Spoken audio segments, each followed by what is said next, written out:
Gusto kong maramdaman niya yung ginagawa ko sa sarili ko. Okay? At syempre, kapag halimbawa may ginagawa ka at may kausap ka, hindi ka parang tuod, diba? Ang pag-uusapan natin ngayon, nagtatanong ni Elpidio, ang tanong niya ay, kapag ba halimbawa nag-SS ka, nilalasahan mo ba yung sarili mo? Siyempre pag-uusapan for today's video, interesado kung bang malaman ko na kasagot, please keep on watching para bago yan. Kung bago ka pa lang sa akin channel, please consider to like this video and subscribe my channel.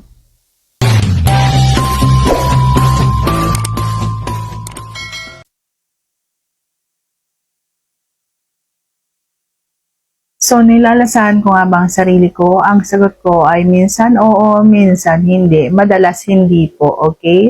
So, minsan nakakaisip akong lasahan kung anong lasa ko.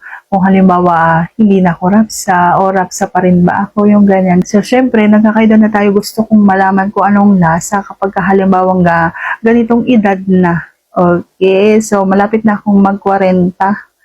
Yan. So, tumatanda na talaga. Mayroon ng uban sa buhok.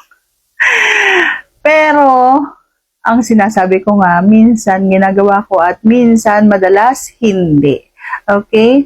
Yung mga dating gawain ko, nilalasahan ko siya. So, syempre, kapag halimbawa may kausap, dati pa yun ha, sobrang matagal na po.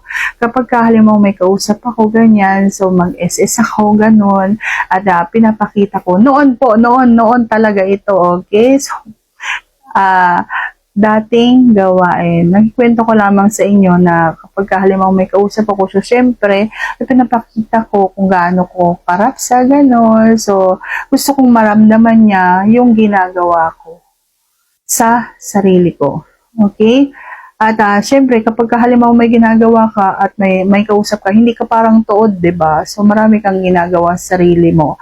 At, ayun nga, so dumadating sa punto na lalasan ko yung sarili ko.